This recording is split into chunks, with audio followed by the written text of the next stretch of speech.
Hello, everyone. Thank you all for joining us. Today's USC US-China Institute webinar is a real opportunity to get deep into the key issue of the day and the key issue within that key issue, the trade war. And we are so fortunate to have with us today Lingling Wei and Bob Davis. They are two distinguished Wall Street Journal reporters and have produced an amazing book, Superpower Showdown, which is the inside story of the trade war. But in fact, even though that's a big title, Superpower Showdown, it is, this book delivers. It is a fantastic read, an essential addition to your summer reading plans, because I think it's a sprawling book, but it covers not just the overall picture of the US-China relationship specifically with regard to the economic ties, but it takes us deep within it, both at the policymaking level and at the ground level, how these policies are experienced by people in business, by consumers, by others. It's an extraordinary book, and I heartily recommend it. We're going to have a chance today to talk with Lingling and Bob about the book, about their reporting on it, some of these key issues, and we invite all of you to participate as well. And it's easy to do that. In your Zoom window, all you need to do is scroll to the bottom and click on that Q&A button and go ahead and type in your question. And I would encourage people to start adding their questions as soon as you think of them. We'll take questions throughout the program, and if you wait until the last minute, you may not get included. So please go ahead and type in your question, and then we'll bring them to the fore. Before we get into the meat of this thing, and there is a lot of meat in this book, the last chapter, or next to last chapter, is looking ahead. Cold War II. Cold War II. And one of the people they interviewed argues that we went from this tech trade war to Cold War II. But before we try to figure out if that's where we're at, let's find out a little bit about our two reporters. And they introduce a little bit of their own experience in the book. We learn a little bit about Bob's father. We learn towards the end of the book, Lingling's husband makes an appearance. And so there's really quite a lot there. And we haven't rehearsed this, but let me ask each of you to say something about the other. These two individuals formed a reporting partnership in Beijing for the Wall Street Journal and have produced this wonderful work. And so, Lingling, why don't you tell us a little bit about Bob? Sure. Where should I start? Well, maybe just as you share as is in the book, Bob's family, Bob's father, experienced globalization, from this side of the Pacific. Of course, sure. I'm just kidding. I have so many things to say about Bob. To me, he's, the best partner I could have asked for, and great colleague, mentor, and just, my family in the U.S. as well. He's also, the chief reason that this book, became flesh and blood today from a very rough idea. So really, one of the amazing things we experienced writing about this book was just as what you said, that we were able to blend some of our family histories into this book. For Bob, his father was a very successful luggage entrepreneur in New York. Did really well in the 50s, in the 60s, but he became one of the American entrepreneurs sort of got hit by the Asian imports at the time mainly from South Korea, Hong Kong. But I loved how Bob described his dad. The basically he's the big Mike, right? He whenever he made extra money, he would go out and buy a new Lincoln or Cadillac, driving around the neighborhood, show it off to the kids. So his family story really was one that of the middle class American, how this middle class was hit by increased Asian competition. One line that really struck me was what Bob said about his own experience. Bob is one of the top journalists in this country. People in Washington, they don't just answer. Of course, they don't just answer all the reporters' calls. But when Bob calls, they would answer. So that just shows his stature there. Bob has covered trade for many years, and what he said during one of our interviews just in the past couple of weeks, he said, it took him a couple of years for someone as sharp as Bob. Still took him a couple of years to realize that, he's actually writing about the very issue that bankrupted his father's business.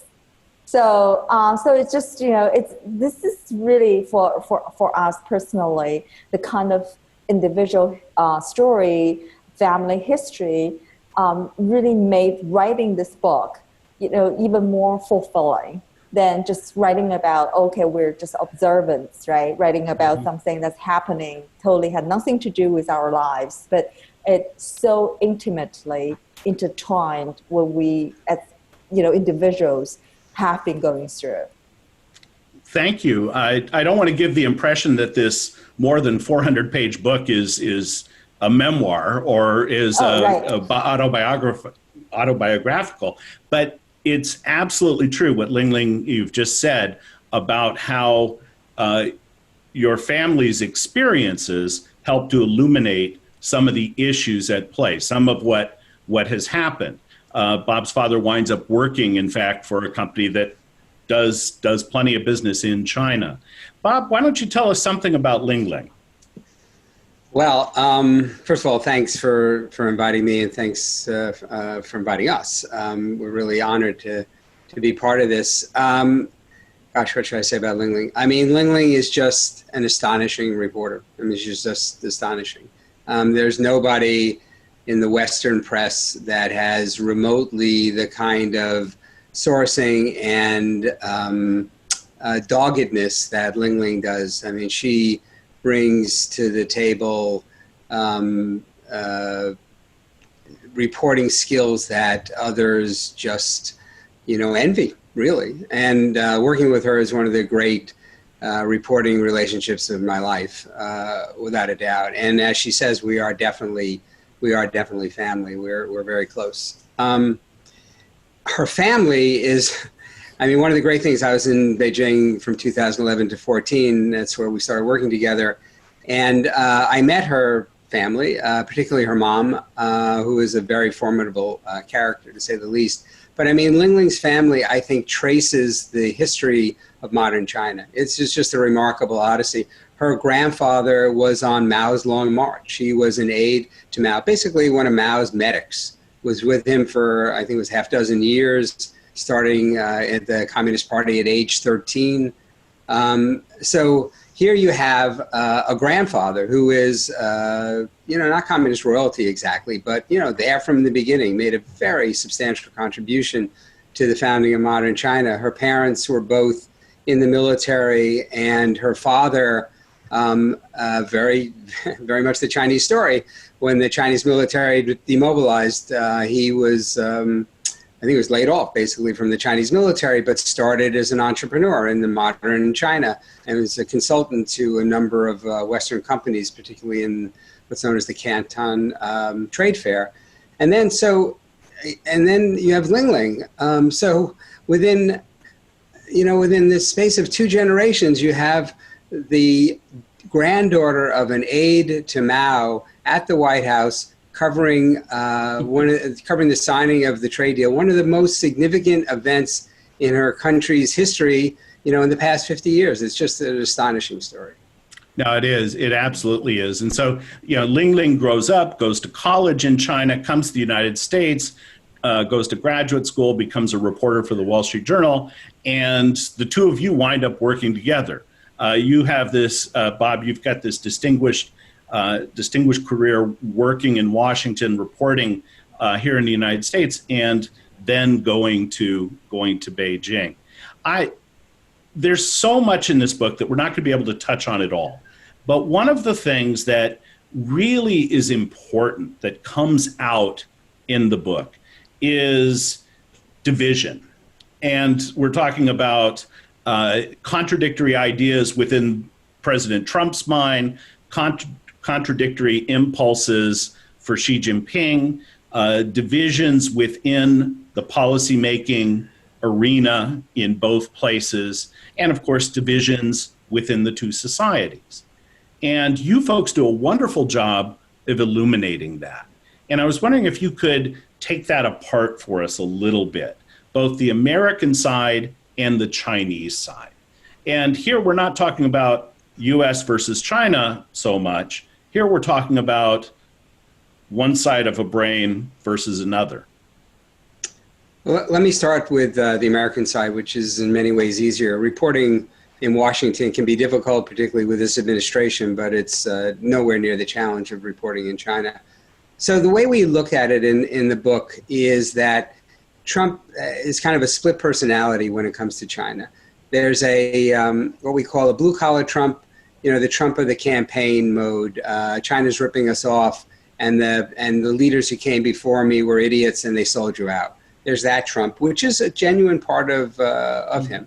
It's not put on. And then there is what we call Wall Street Trump. The other part of him, that is the rich businessman with really rich friends who he aspires to be admired by, to be respected by, and he studies the stock market with the intensity of like a surfer, looking at waves. And then so you have these two parts of Trump, and then you have aides that play to each part. I mean, there are aides in that White House, like Peter Navarro, the trade advisor, Matt Pottinger, the deputy national security director advisor, who genuinely think that China is an existential threat to the United States, that it's the greatest threat to the United States since the rise of fascism in the 30s.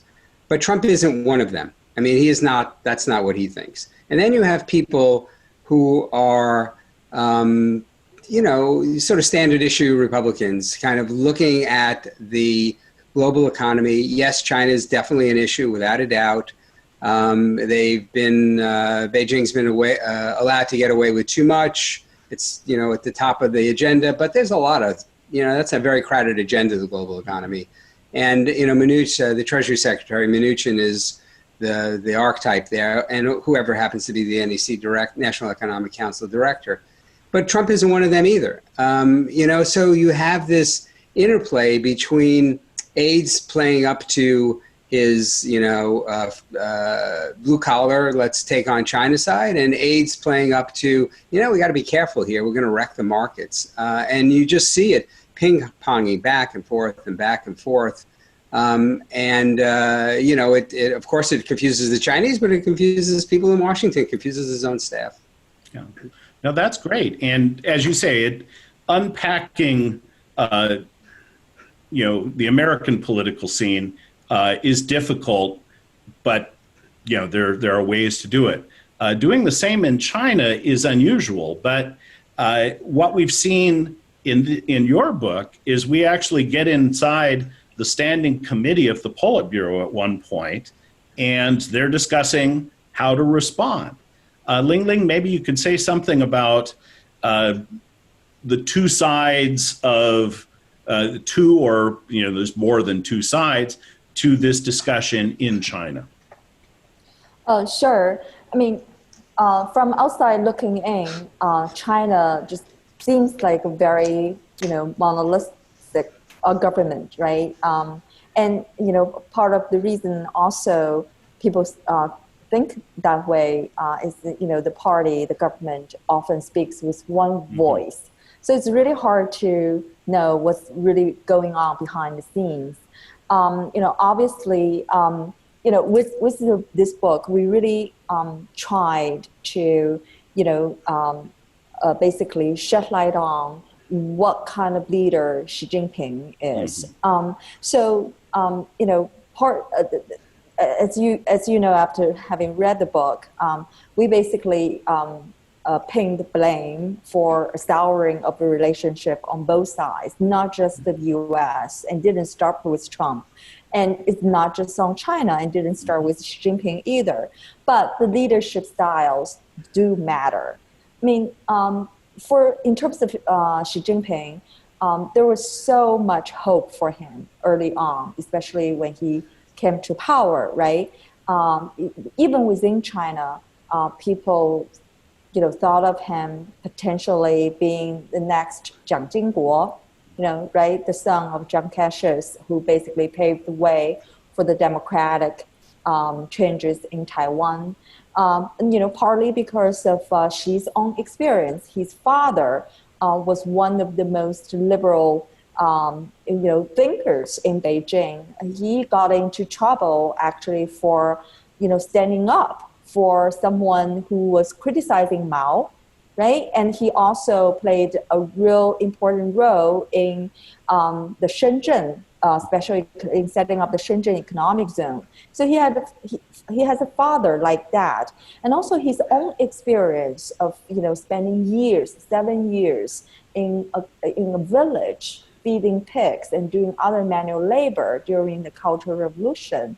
That all made people think, oh, this is a guy who knew how, being too leftist, what kind of harm that would have done to this country. And his father's experience made people think, oh, he must have inherited what his father stood for. But obviously, as time goes by, we all know that, that's a huge misunderstanding on a lot of people's part, including myself. All those hoped for reforms didn't pan out.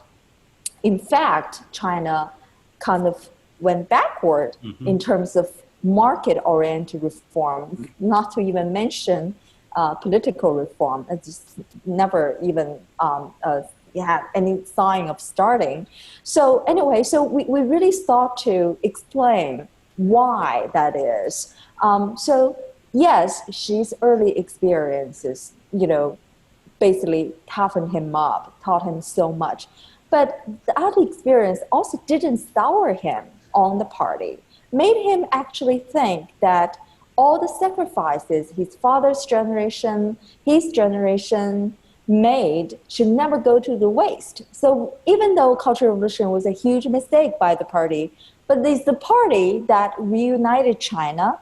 That's Deng Xiaoping, people like Deng Xiaoping, that built the new China. So his role, as he sees it, was, continue to strengthen the party's control and, further turning China into a global superpower that can really compete with the United States. And, yes, during the first couple of years of his, coming to office, he did dabble, in terms of market reforms. But again, because of the, trials and there's some missteps, right?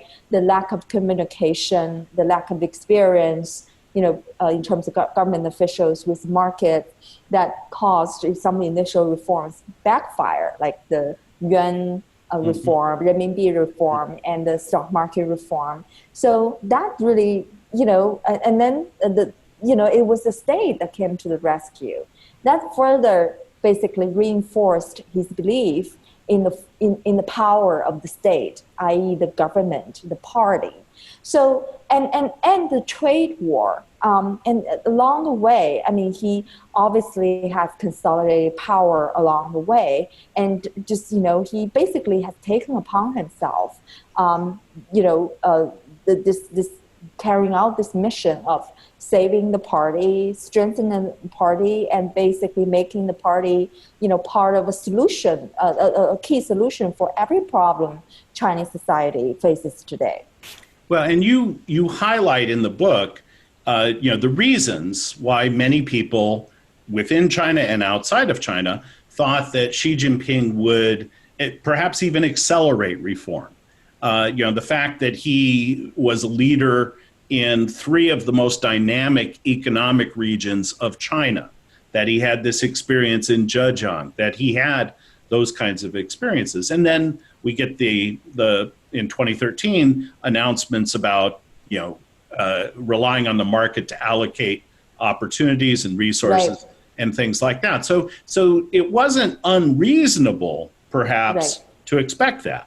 But as you folks do a great job of demonstrating in the book, Xi Jinping, when he gets up in the morning, he's a Leninist and very, very certain about the centrality of the party, the need for top-down discipline, these kinds of things.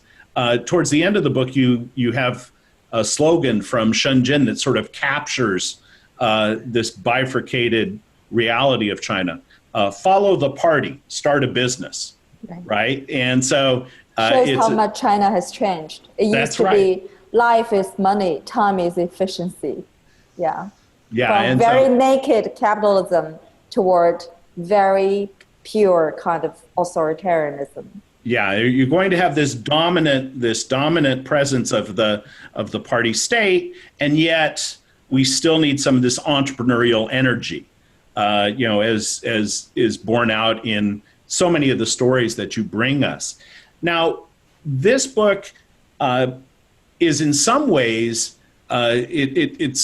we get a sense of the divisions, and we haven't really gone into the divisions within the Chinese leadership. Again, in part, that's hard to discern because you don't have leaders openly sniping at each other in the press and that sort of thing. And so, you don't want to stray too far publicly.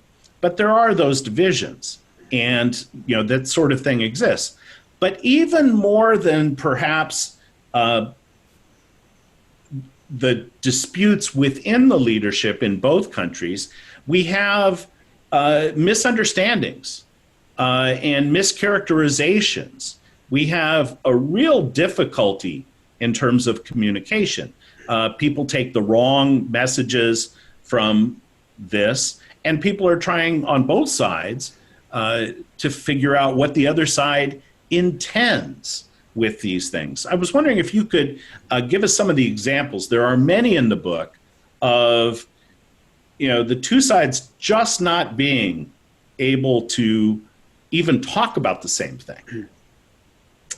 Yeah, I mean, one area, excuse me, one episode that we spent a lot of time on is when the what appeared to be a deal coming together fell apart in May of 2019. And that was just one miscalculation after another. I mean, I'll just talk a little bit about the U.S. side. I mean, the U.S. side thought it was closing in on a deal that in Washington's view would have significantly changed Chinese policy. China would have agreed to change as many as 60 different laws and regulations, put it in on paper. And the U.S. was pushing at that time, not only to get China to do that, but also to agree not to retaliate if the U.S. added more sanctions against them, added more tariffs. They thought they were close to a deal on that, and Lingling can explain how mistaken they were. But, they even started, talking publicly about, where should we have the signing ceremony? Should it be Boca Raton? Should it be, at Bedminster? All sorts of, always in Trump branded places, I should add. But in any event, where to put this place? And then, so again, Lingling can talk about the Chinese side, but the deal fell apart.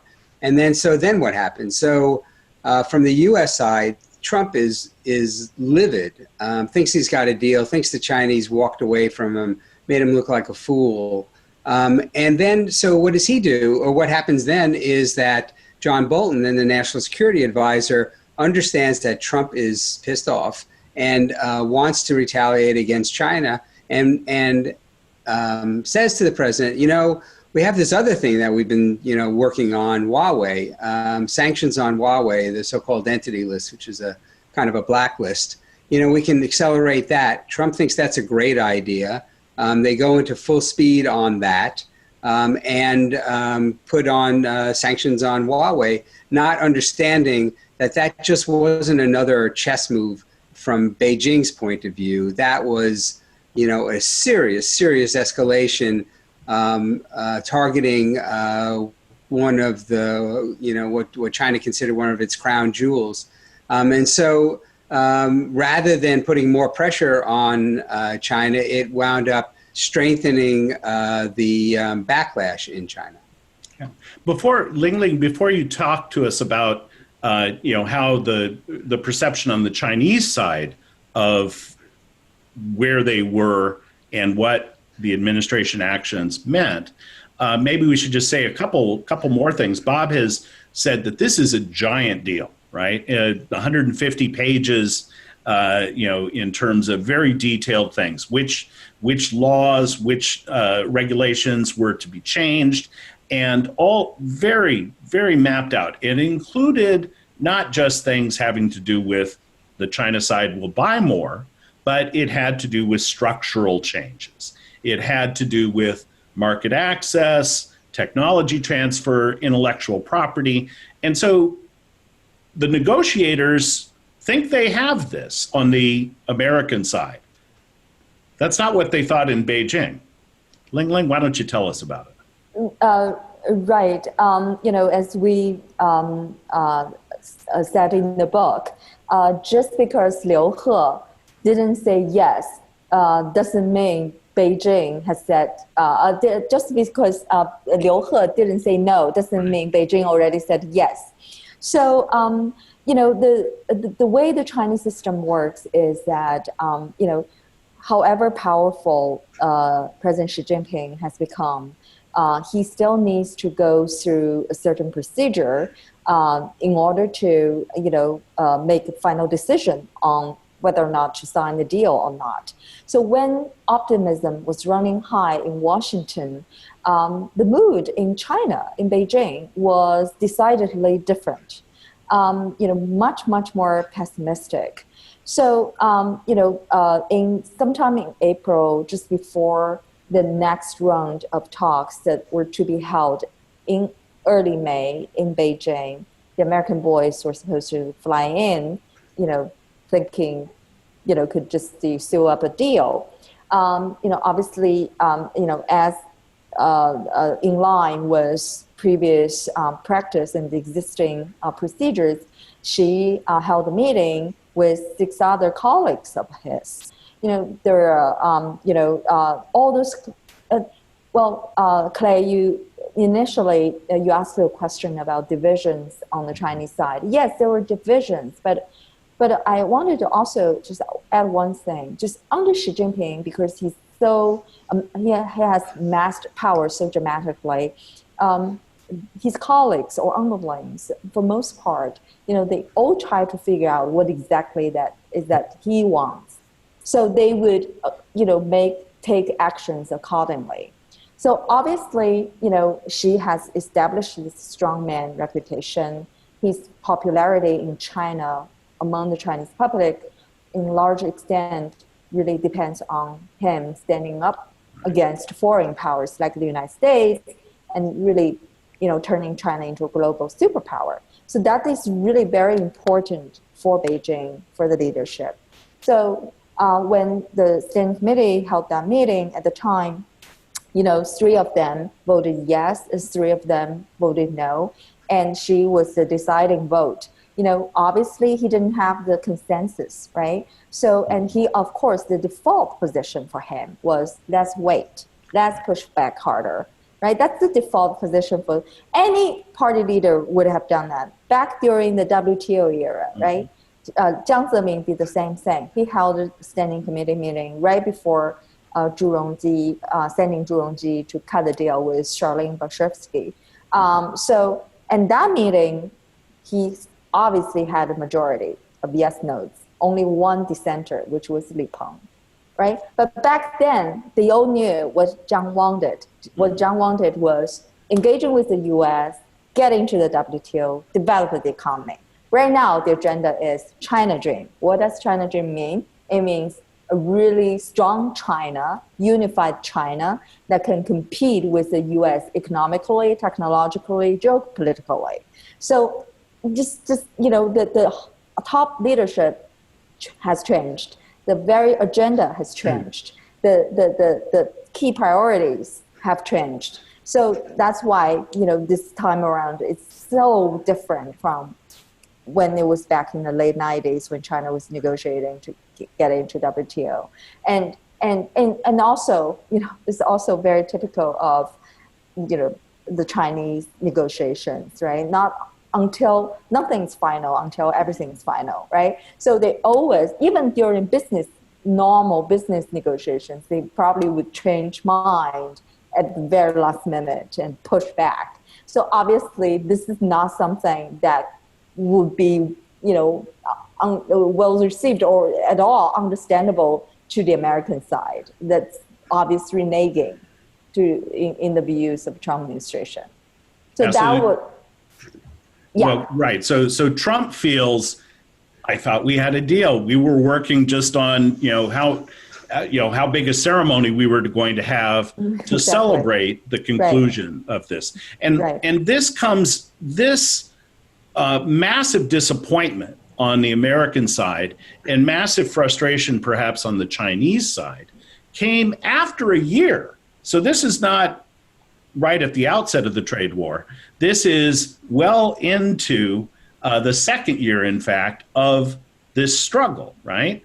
Which begins in March and April with threatening language, and then the imposition of tariffs in June, July, and so forth of 2018. So this really hits hard.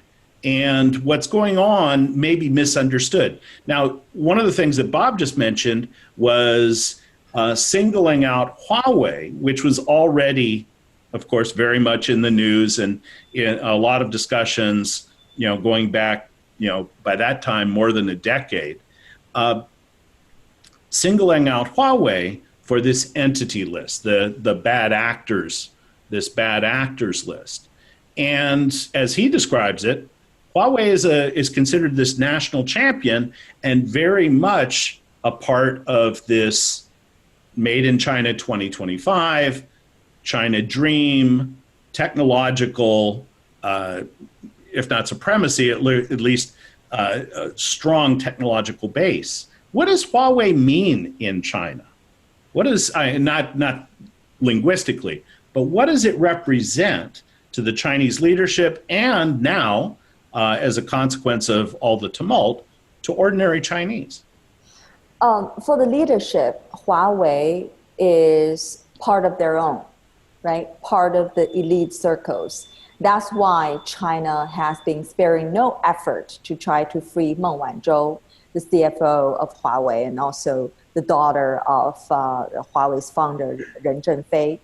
Who was taken into custody in December 2018, right? Right as Trump and Xi Jinping were holding their meeting in Argentina.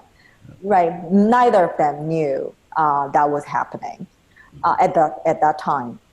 So for the Chinese public, Huawei is a pride of China.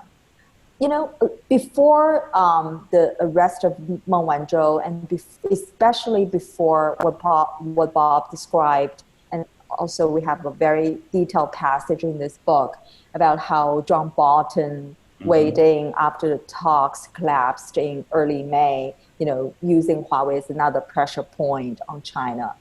Before all that, many people in China, especially market-oriented liberal thinkers, they were actually pinning a lot of hopes on the Trump's trade war, thinking that could actually help Beijing, push Beijing, make necessary changes to the economy.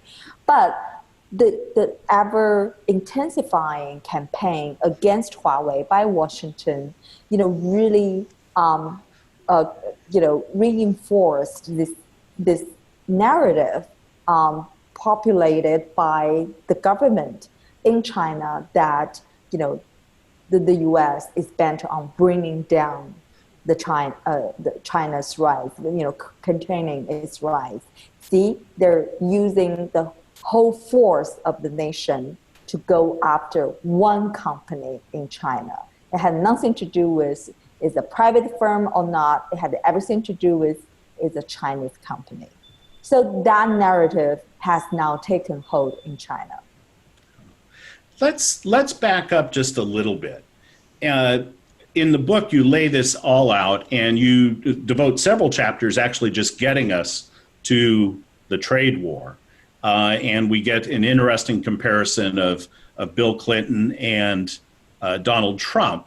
The comparison comes out in the description, hopes and dreams and compromises, this sort of thing. But what, if you could say something more about the actual issues, about what business is concerned about and what in heartland of America, ordinary people may be concerned about. So from the American perspective, what are the big issues? And then from the Chinese perspective, what are the big issues? The Phase 1 trade deal, of course, didn't address all of these, and is still a work in progress to see whether or not it holds. But maybe you could say something more about the core issues. So from the U.S. side, I mean, from the man on the street, sort of person on the street kind of view, I think it's pretty simple, right? I mean, it's jobs. It's Chinese competition means a loss of jobs, although, it depends on where. I mean, in the Southeast, in factory towns in the Southeast and the Midwest, that's certainly true. And of course, the flip side of that is Chinese competition means much lower prices, much more competition. Competition, produces more and varied goods. Also gives American companies more of a run for it, so that they need to improve. All that sort of all the pluses of free trade.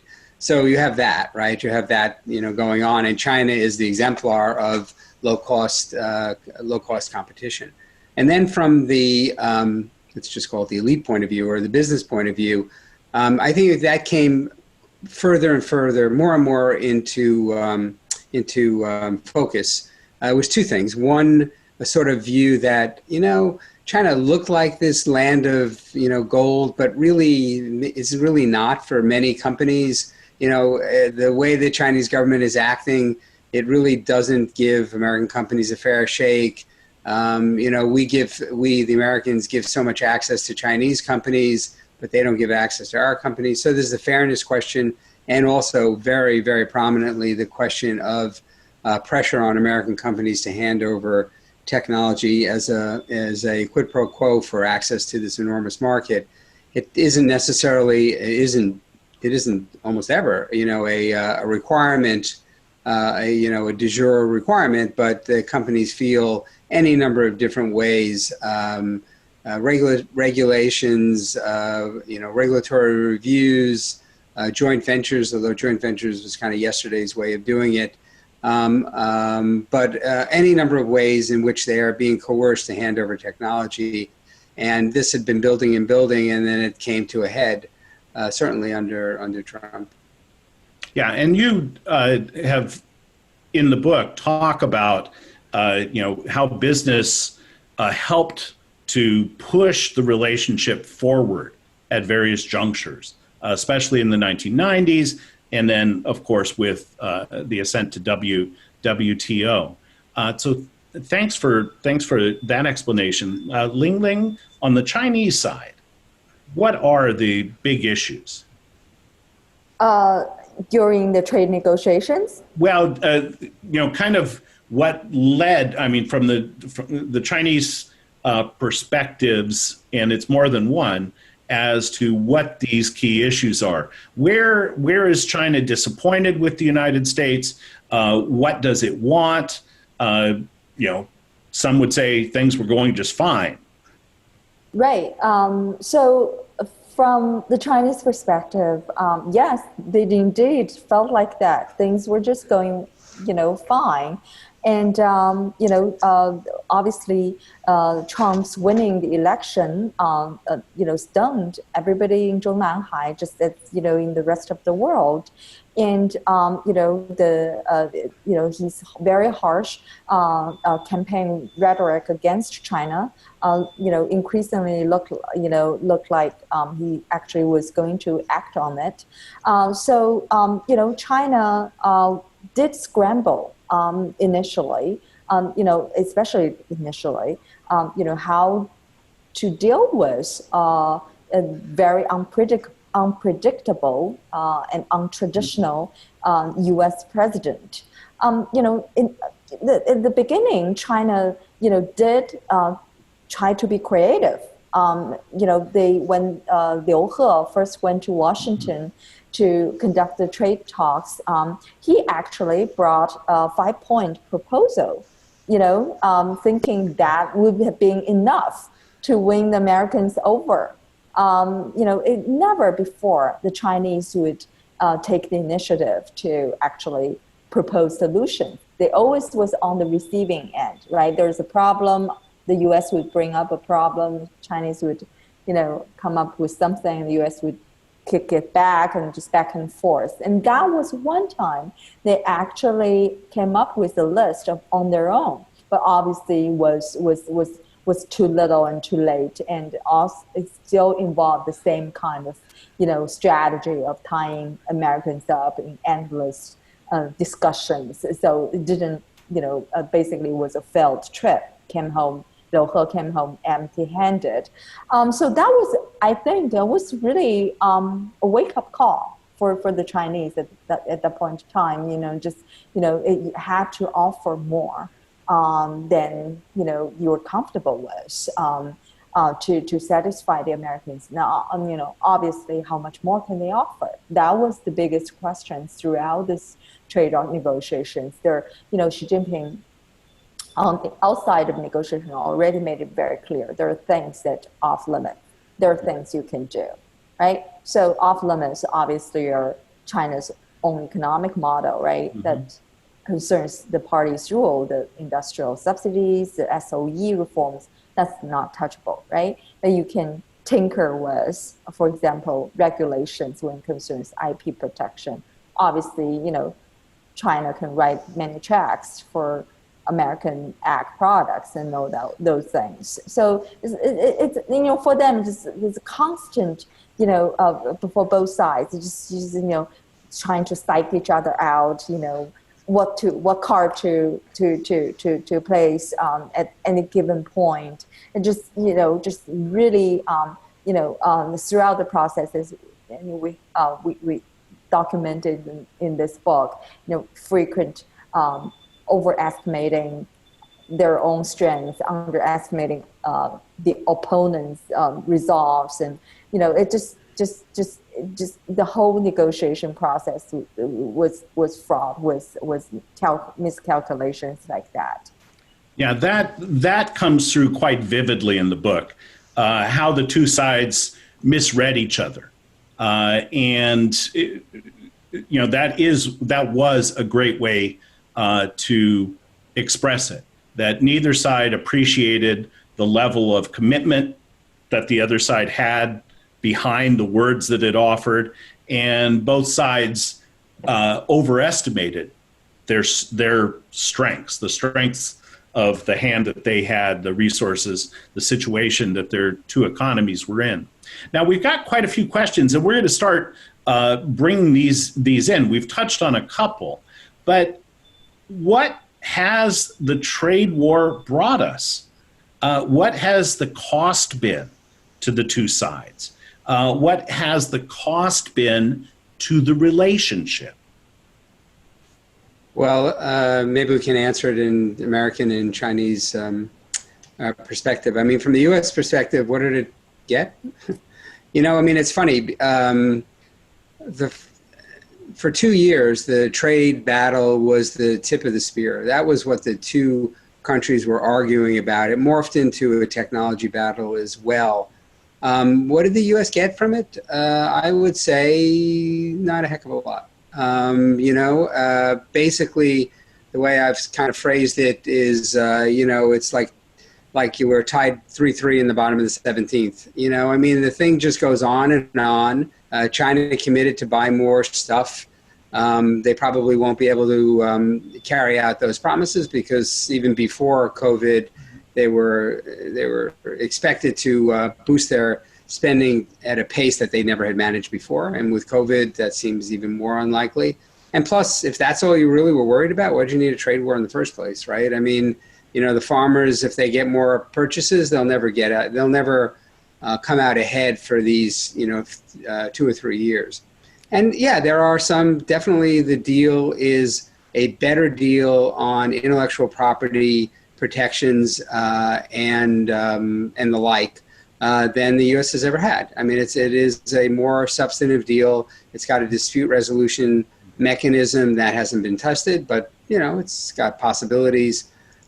However, that came at just an enormous cost, I mean, economically to some degree, right? I mean, it's hard to remember now. It's only a few months, but, not that many months ago, it looked like the economy was just perking along, and certainly the unemployment rate was incredibly low. So you couldn't see it quite as much, and the inflation rate was low also. But it was having an effect. It was having a negative impact on manufacturing, given that the beneficiaries of tariffs are always a smaller number than those who were hurt by the increased costs. So it came at a cost purely economically, because clearly Americans paid for the tariffs, no matter what the president says. But it also came at a cost of to the relationship, right? To the views of Americans about China, that they're, they cheat on everything, that that they are predators. All that was increasing. All those kind of things were increasing before COVID, and now it's magnified times 10. I mean, basically what they got out of it was a truce. Things didn't get that much worse, and as both Lingling and I, will say, is the sort of bizarre part of it is now things have gotten so much worse that this trade deal is one of the few ties holding the relationship together. It's just totally unexpected. So that's from the American side. So we went through all of this acrimony, all of the dislocation, the uncertainty for business, for also retail companies, trying to figure out how they were going to stock their shelves and whether or not consumers would be willing to pay higher prices, all of that sort of thing. And then we get a deal, in some respects, we might have been able to get 2 years before, exactly, in terms of some of the costs. If I can just add one more thing to make sure that I'm fair to the administration point of view. Yes, I think if they had set out to make a limited deal on purchases and intellectual property, I don't think you would have needed all the drama and so on.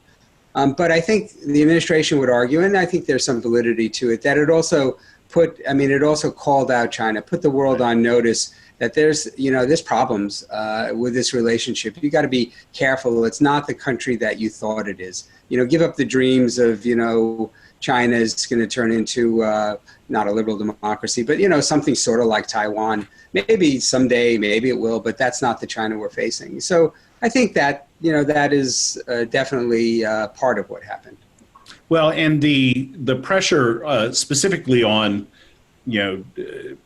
economic espionage and intellectual property, technology transfer, those things definitely are great concerns in the business community and were elevated in the discussion, especially by, Robert Lighthizer, although, in the trade deal that actually happened, perhaps not much was accomplished. Lingling, maybe you'd like to say something about what was the cost?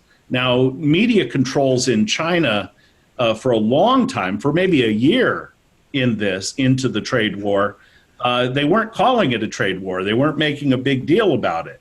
But you highlighted that May 2019 disappointment and how everything changed on the media front. Right. I would say, the biggest cost of this trade war is China's reform. Because the reason, I know it sounds really kind of probably a little bit too extreme, but it really is the case. For years, foreign pressure had been, basically good for reforms in China. Not this time, because this time around, the leadership was able to really use this trade offensive from the Trump administration to really rally support for a more hawkish agenda, a more party-centric agenda. So it really hurt, I think, the momentum for reform, because nobody, even though there are still a ton of people in China think what the U.S. is asking for, SOE reform subsidies, ultimately would be good for China's economy. Nobody would dare to say that out loud now, because you would be seen as a traitor, as capitulating to American pressure, right? It just really very bad consequence, most negative consequence of this trade war. And that's the sum cost you can really measure. I found it really depressing, the policy direction, in China. The latest example, you just look at the GDP numbers released by the Statistics Bureau in China yesterday. Yes, China was the first major economy coming out of the recession following the COVID-19 outbreak. But look at the numbers. All the SOEs, all the private investment by investment firms plunged. The only one that was supporting the economy during the last quarter was SOEs. What does that say to you? The China's economy is not getting any healthier. It's the same playbook over and over again. Make it even harder to, have a level playing field for foreign businesses, for private businesses. It's the state controls everything. And you mentioned the media. As you know, there are two things that the CCP really never let go in terms of its pursuit of power. One is guns, meaning military. The other is pens, which means media. So Xi Jinping already did this major shakeup of Chinese military, and now it's increasingly the media's turn. The kind of crackdown on any kind of critical voices in China is just astounding, and kicking out foreign journalists, going after outspoken Chinese journalists and lawyers and all that. It's just fact of life in Chinese society these days. So it's kind of depressing to see that. And also, so many Chinese look at the U.S., for a long time as a beacon of hope, right? But I just do not know the current ever-intensifying pressure from the administration really is, helping any of those, Chinese people in any way in terms of pursue their own dreams and have a freer society. I just, all I'm seeing is a downward spiral of this relationship that, is going to have enormous, not just economic costs for businesses worldwide, but enormous human toll as well. No, I think you're definitely right in saying that this has been a blow to the relationship. Bob highlighted that, in 2020, maybe the only good news in the U.S.-China relationship is the trade deal. Apart from that, we've had conflicts over virtually everything else. But the trade battle definitely left scars and bruised feelings, and may have changed the perception of the two peoples of each other, of their governments and of each other. We definitely see that. And in your book, you talk about, well, maybe it didn't have to be this way. Maybe it didn't need to go in this direction. And we have a few questions in the Q&A area. We're up to almost 60 questions here. A few are saying, okay, well, what's the way forward? Or what would the next administration, be it a Trump administration or a Biden administration, what would the advice be? And in the book, you talk a lot about multilateralism and that as a way, perhaps, of a counterbalance to the Make China Great Again approach of Xi Jinping. That as long as you just have one foe, the United States, it's easier to mobilize support. But if the United States were able to work with allies, partners, something else might have happened. And you folks in the book talk about this. Could you say something more about, there's no way to time travel, to go back to 2017, 2018, but where we're at now, what might be a way to come up with a better approach? Well, I would say, the election is, is important. So let's say Biden wins. I think the move toward disunion, derailment will continue, but I think it would make a big difference. So just for instance, if this is what the next administration would want, which I don't know whether they would, but Biden has talked about rejoining the Paris Accord. He's talked about reviving the Iran deal. For either of those, you need China. And so that could be a way to start. That could be a way to begin. From there, maybe, or at the same time, you work on a vaccine together, much more cooperation on scientific issues, things that are seen as not so political. That could be a way forward. Biden has talked about in the primary trying to renegotiate what the Trans-Pacific Partnership, which now has an even more indelicate or more confusing name.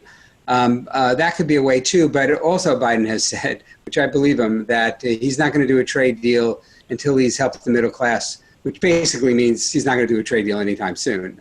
So I think the other efforts would be a way to begin, again, assuming that's what this next administration wants and what the Chinese want. If it's the Trump administration, it's honestly harder to see, because I'm not sure that they're really that interested in it.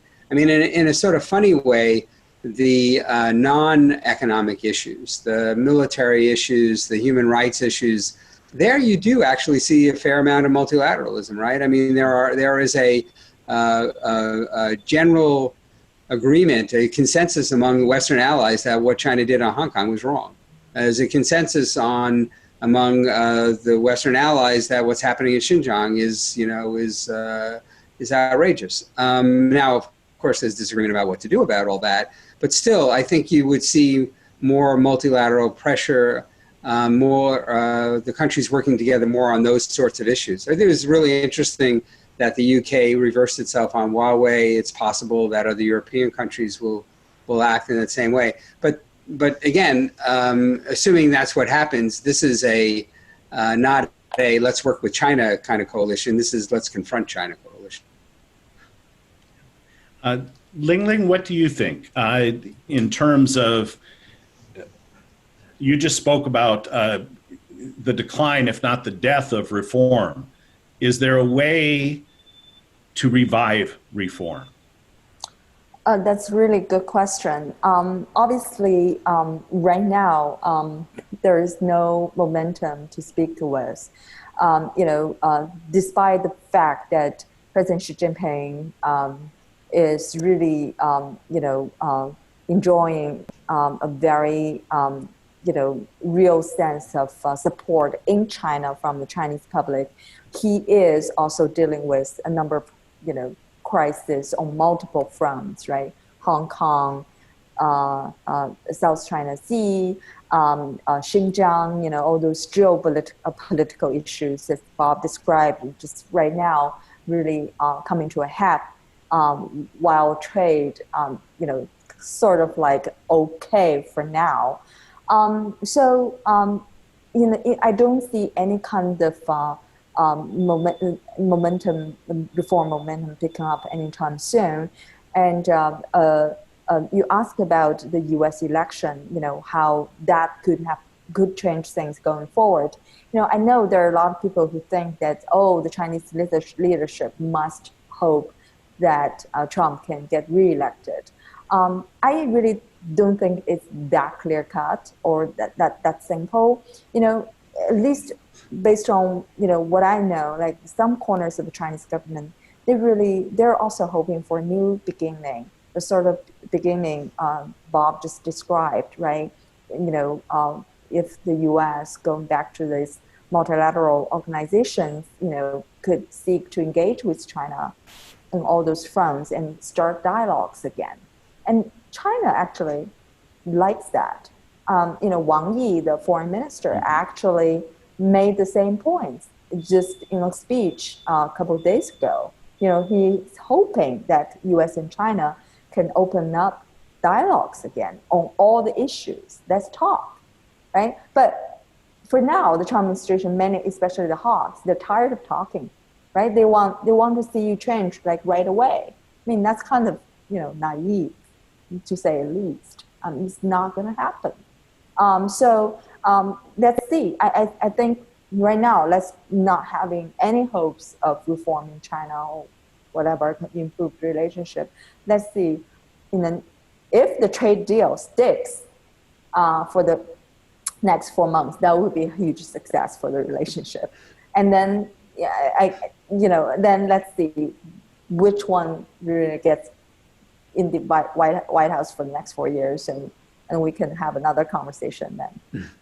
Yeah, regardless of who wins about 109 days from today, regardless of the outcome of that election, the problems in the relationship don't change, right? The problems still are there. Maybe some of the personalities on the American side change, but the issues remain.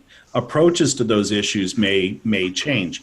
We've got a couple of questions here that focus on China internally and highlight the idea that, in fact, China needs authoritarian government. China needs a strong leader, right? And so the person who was asked the question said that, we used that term as though it were something bad, and maybe it's something good. And another person asks the question of, hey, isn't this trade war all on the American side? Didn't the Americans bring this about? How are we to understand, these issues from a Chinese perspective? Read the book, and you will get a great answer. Well, that's my short answer. I tried to encourage people to do just that, but seriously, read the book. You have all your answers here. Those two questions really captured the gist of what our whole book is about. I hear you about the advantages of authoritarian government, right? Well, you're not hearing me. You're hearing someone who's posted a question. Right. Because I think there are reasons to think that way, because just look at the response to COVID-19, right? Mm-hmm. China was the first one that got hit, but also the first one that came out of it. because of this draconian measures that the Xi Jinping's government was able to take, despite the initial mishandling. It really kept this whole thing under control. So and China so far has survived the trade war, right? Survived COVID, survived, at least so far, the Hong Kong, the issues involving Hong Kong. There must be something to be said about the system. So I hear the argument, but I guess we all also have to really think about at what expense, right? Obviously the system has been kept intact. The party still firmly as ever in control. And what gives, right? It's this what we just discussed, the continued momentum for reform, and the limited amount of liberty and freedom Chinese people had in China, and increasing a backlash from the rest of the world. It's really interesting, like many conversations I have had with Chinese officials in the past months, universally, they're mystified why China has no friends. Like, we're doing so well. How can we have no friends? And that really is the issue here. You are authoritarian government, fine, do your thing. But you increasingly also become so assertive on the world stage, having trouble with India, and this country retaliate against Australians just because they ask for independent investigation to the origin of COVID-19, and even the Europeans, and just, right, there's a reason why you have no friends. So I think, yes, on the surface, everything's going great for this authoritarian system. But deep down, like, a lot of soul searching to do. Well, and we have another question in the Q&A section that comes from somebody with deep experience, decades of experience working in China, and working at the very highest levels in China. And this person asks, how first of all, he asked an impossible question, and that is to assess, how comfortable Chinese people are with the Chinese Communist Party leadership. How legitimate is it? Legitimacy is tied to, continued economic growth, stability, security from the outside, all of those sorts of things. But this person highlights corruption. And of course, you folks were both in China, reporting from China, when the anti-corruption campaign was launched. How does the anti-corruption campaign and all of this affect life for the business people, for the businesses that you reported on? How do people perceive these things? Well, this anti-corruption campaign really helped Xi Jinping become a lot popular with Chinese public. I mean, when Bob, and I remember Bob was also based in Beijing at the time, mm-hmm. and we wrote page one story for the journal. It's a profile of Wang Qishan. Right. And we also featured in the book, how Xi Jinping relied on him to carry out this campaign. Obviously, you can argue it's also a way for him to consolidate power, right? Sideline adversaries and rivals. But on the other hand, from Lao Baixing, the ordinary people's perspective, it did, help, clean up the government a little bit because corruption was running so deep, like really turned Chinese public very cynical of the party. But that really helped improve the party's reputation, the image among the ordinary Chinese. In terms of impact on businesses, for sure, a lot of, as you know, many of those private firms, especially the big ones, right? They thought they were too big to fail, but Anbang Insurance and, all the others, but because of their connections to certain factions, they also got caught up in this anti-corruption campaign. It's absolutely huge, in certain sense, it's a big blow to the private sector. I don't know, Bob, if you would like to expand on that. We did see when it was first launched in 2013 that in some sectors of the economy it sort of froze decision making. Electricity generation and things like that. Some investments, decisions couldn't be made because they were too busy cleaning house, as it were. Well, I mean, I think it illustrates the enormous downside of an authoritarian system also, right? The rigidity. I mean, people were afraid of, making any decisions because they could be called on the carpet. Even if they made a decision that was clean, that was not tainted by corruption, what happens if somebody accused you of it? And also in a system like China's, I mean, frankly, I don't know if Lingling agrees, but pretty much everyone's corrupt, right? It's just a different system. Corrupt in the sense that there's money changing hands, things that in the U.S. Would be considered, evidence of corruption. Promises for money, promises to get a higher position, all that sort of thing to kind of grease the wheels.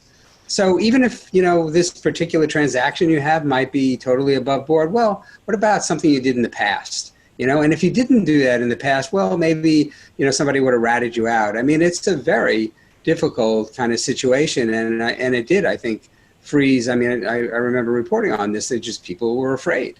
That is definitely, one of the downsides of, of an authoritarian system. Well, and as you've just highlighted in the sense of decision-making, being held in place, held hostage to this political cleanup, and what Lingling was talking about with the response to COVID being out of the same playbook, pour money into the SOEs, ensure that the SOEs don't lay people off, things like that. Whereas the real dynamism in China's economy isn't in the big SOEs for the most part. We don't generally credit China Mobile, China Telecom, we don't, Sinopec, we don't credit them with tremendous, technological innovation, world-beating performance. But we can say that about a lot of the private sector companies that employ more people and are on the technology cutting edge, not just within China, but globally. And so maybe you could say something more about, again, this cost of putting reform on hold. Yeah.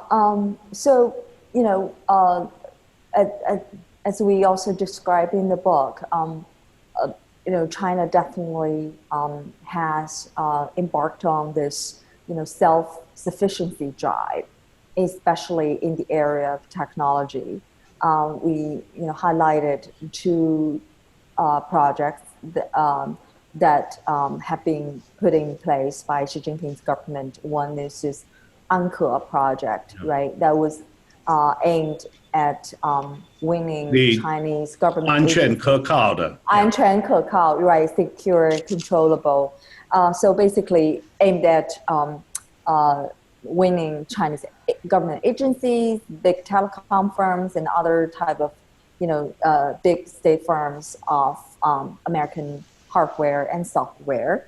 It's a multi-year project. I think, we're hoping to just completely use domestically made services by, I think, probably 2021 or 22. I can't remember. Anyway, that's one project we've highlighted. The other, this choke point initiative, right? So they identify areas and industries and companies as especially vulnerable to U.S. sanctions. In a way, it's smart, right? Because you of course you have to when your partner is no longer there for you, of course, you have to depend more on yourself or find other partners. That's, obviously that's a reasonable response. However, the way to deal with that, the typical Chinese way is, again, very state-led, initiative, right? The government helps you, government showers you with money to do R&D, government does this and that. So, I mean, for China, a lot of Chinese companies know that it's really not that conducive to innovation and creation. There's something to be said about a democratic system is good for competition, and competition is good for innovation. So the jury definitely still is out, which model will win out in the long run. And we have, thank you. We have a couple of questions in the Q&A area that address strategic concerns, having to do with, primarily technological access. And Bob made some reference to Huawei in UK telecommunications networks and things like that. In the book, you folks write, decoupling is a fantasy. These are the two biggest economies. We are intertwined. Decoupling is a fantasy. But with the UNCA program, right, that was on the Chinese side an attempt to decouple these strategically important entities from potential American influence or interference, that sort of thing. And we have now on the U.S. side, people are talking about decoupling in certain technological realms, but also perhaps in some key sectors such as pharmaceuticals, medical devices, things like that. So you folks say decoupling is a fantasy, and I agree with that. But you also suggest, hey, we are off the rails. Derailment is a very real possibility. Could you expand on that? Well, I mean, we define decoupling as, a complete, cutoff. So we're defining it, that's how we mean that term. And so if you think about the Cold War with the Soviet Union, right, that Soviet Union was not a big economy. They were clearly a military threat. And so, the two economies went their own ways. The Soviet Union, put together its economic bloc. And again, there was some, working together, in Europe, but not much between the U.S. and the Soviet Union. However, China is the second biggest economy in the world, will probably become the biggest economy unless they screw it up, which perhaps they will, but still it'll be, a major economy. And if U.S. companies truly were frozen out of that market, truly were frozen out of the market, kind of like U.S. companies in the Soviet Union, where there were some, but hardly any, they would inevitably fall behind. I mean, you can't lose the biggest or the second biggest market in the world, particularly when your competitors have access to that. And also not just, selling things or not even just producing things. It's the benefits of engagement and of competition. I mean, that will lead to better outcomes because, you'll be competing with them and you'll have to be up your game.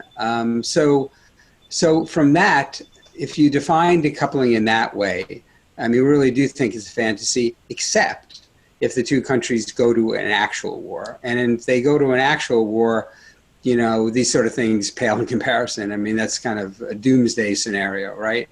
However, but what we do think is that the economies are moving in different directions. And yeah, we use the term derailment, again, as moving in that direction, China trying to be more dependent only on itself if it can, with Europe and Japan if it must, and the U.S. moving in its own direction as well. I mean, maybe what you would see is really the internet splintering apart and having two systems. That's certainly possible.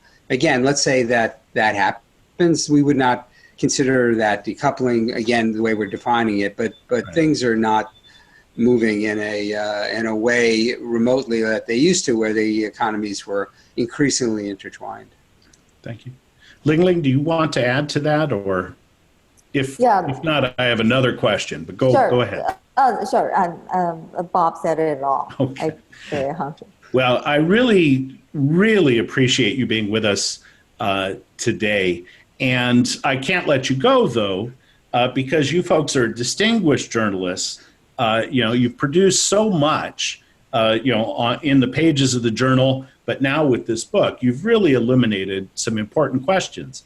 But let me ask a couple of questions related to journalism and the role of journalism in the relationship between China and the United States. Lingling, you had to leave China. Yes, and you were not the first of the Wall Street Journal reporters to be essentially made unwelcome. That happened as a consequence, in proximity to an op-ed that the journal published.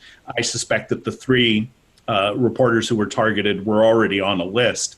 But the Wall Street Journal, the Washington Post, the New York Times, others are under pressure.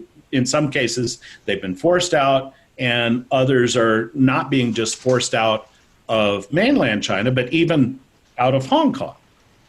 Right. What does the current struggle between Washington and Beijing over journalism, journalists, what does that mean for the ability of those of us curious about what's going on to know what's going on? That's just, you raised a great question. Unfortunately, journalists have become, this casualty, collateral damage of this, growing Cold War skirmish, political crossfire, right? Exposed this kind of tit for tat exposures of journalists from, either countries. Yeah, on the surface, China always said, this is a necessary countermeasure against what Washington did. This is a reciprocal move. Exactly, reciprocal move. It's like, it really is in neither country's interest to keep doing this. It might satisfy this impulse of, to do something, right? That's really the kind of very strong impulses that is being, playing out over and over again over the past 2 years, both in Washington and Beijing. And it's really, it's not beneficial. It's not really, doing anything to help either side. Right now, we need more channels, not fewer. So this is really very, very sad and disturbing consequence of the souring of relationship. And I think potentially things are only, to become even worse down the road. Because right now it seems like not just journalists, right?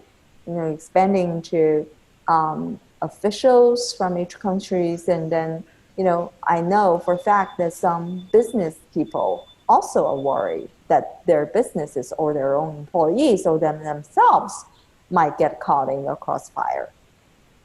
Now, and we mentioned, of course, the arrest of Meng Wanzhou, but of course there are two Canadians who have spent, over 500 days in custody in response in this sort of hostage diplomacy situation. We definitely want to acknowledge that, but also the difficulties on the business front, as you just highlighted. Bob, you had already returned to the United States and are based in DC, and so have that perspective to offer. Of course, that some of your colleagues, Chinese colleagues for China Daily and for other state media have had to leave.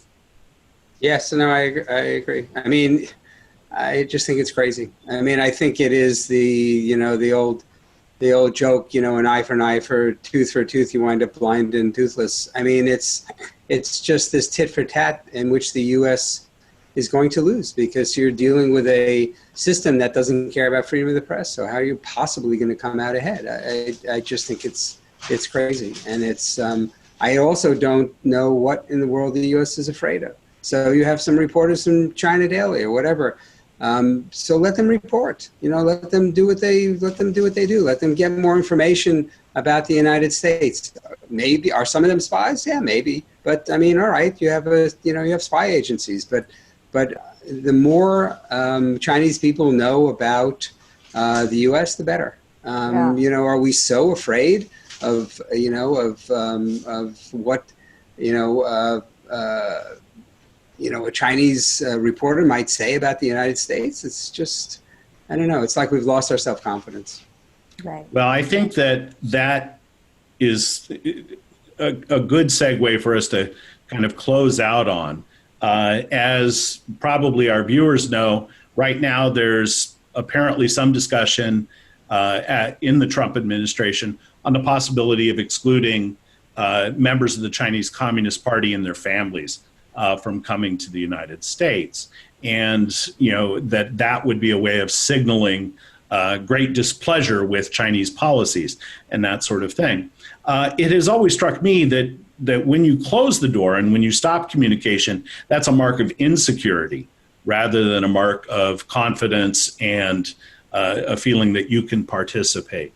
I think you folks have written a wonderful book, and I'm really glad that you've come to be with us today. And I want to let you folks have the last word. We're grateful to the people who have given up this time to be with us, to hear your views and to hear what you've been able to report in this book.